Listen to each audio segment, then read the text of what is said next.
السلام عليكم ورحمة الله وبركاته. ولا ليال صومالي قور ولبي قوب ولبه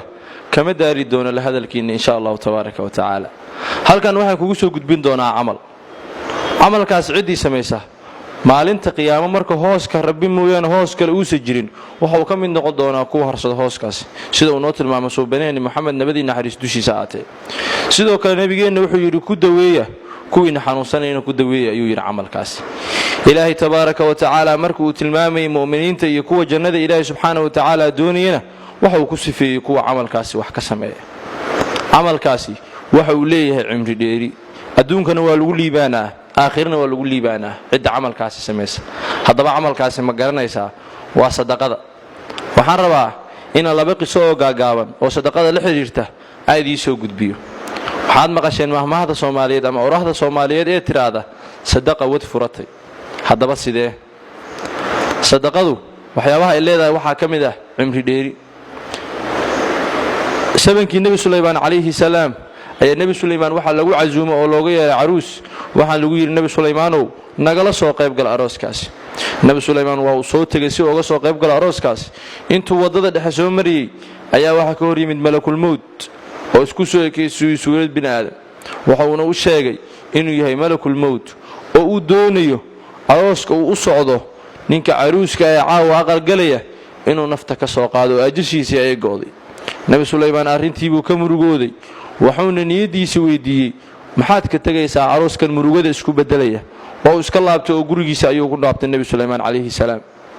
انت هسكدب صبح أيوضون إنه عدي كور دون بالحالة تعسيدي يجري ذي الشيء النبي سليمان مركو قابته يجورجي يمد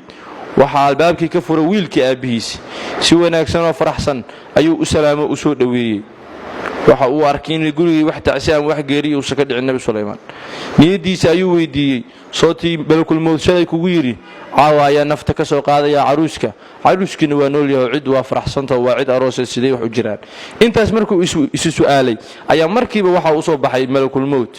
وحون يرنبي سليمان ووحى الله يا بنتهاي شالي ويها عن كل شيء وعن رموبين مانتي ها أيو يرنبي سليمان وحى كويري عروسك أبيس أي إسلام مساكينه oo kaalmo weydiisatay siiyay sadaqo isla markaasna waa u duceysay waxay tiri ilaahow caruuski iyo caruusadaba cimrigooda dheeree ilaahay tabaaraka wa tacaala tii ayuu u aqbalay oo cimrigooda waa la dheereeyay sidii ayaana ajashi loogu dibdhigay ajiib halkaas waxaad ka arkaysaa sadaqo inay wad furato ama sadaqadu cimri dheeri inay leedahay sidoo kale nabigeena naxariisii nabadgelyo dushiisa aatay wuxuu yiri daawu mardaakum bisadaqa kuwiina xanuunsanay sadaqada ku dawooye قصدنا وحي كده على ذلك السعودية العربية ماما يا حنون سنيسي لبدي كليودنا وحي أهايان كوا أنا شقينين مالين كستوا ولا ميرجر لبدي كليود مركي الدنباية دونن قيس كذي إني كلي ويبيان أو قف كله ويبيان سيئون ولاته ادفق وراه قبل دوده أي عصده إذا كيف سدان كلي ده وحين شاقين إني سيدونان العكس صدح بقوله وكونوا رياضة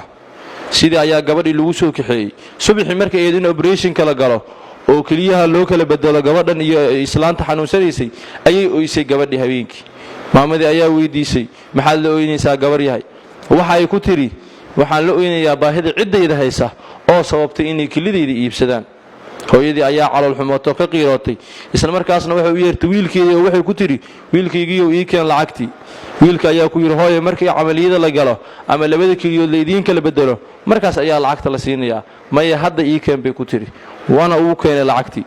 lacagta ay gabadhi farta ka saartay waxayna ku tiri gabar yahay waatan lacagta aan ku heshiinay kilidaadana ma doonay kilidaadana hayso lacagta tan qaado gabadhii ooyintii murugada la ilmeenaysay durba farxad ay la ilmeysay lacagta ay qaadatay qoyskeeda ayayna kula laabatay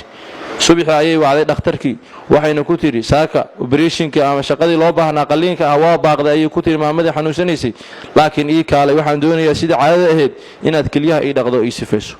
dhakhtarkii markuu yimid gurigii waxa uu la kulmay arrin cajiib ah markuu u baaray islaantii waxa uu arkay labadeeda kaliyood bay inay shaqeynayaan inay yihiin sidii markii horeete loogu talagalay inay u shaqeynayaan cajiib kolkuu weydiiyeyna waxay u sheegtay inaysan wax dawaa ama wax umuur oo kale aysan sameeynin ilaa qaliinka ay u joojisay ciddii ay la gashay heshiiska ah inay keliyaha kala bedeshaan inay lacagta ku sadaqaysatay iskagana tanaasushay kelidii ay kala bixaysay. haddaba walaalayaal halkaas waxaad ka arkaysaan sadaqadu inay leedahay umuuro cajiib ah oo dhan walba ah, aakhirana intaas in ka sii badan uu ka faa'iideeyay saaxiibkeeda wax sadaqaystaa. haddaba walaalayaal ku dadaala sadaqada, ayada ayaa adduun iyo aakhiraba idin fura doontee. siina faafi muuqaalkan, waadna ku mahadsan tahay daawashadaada.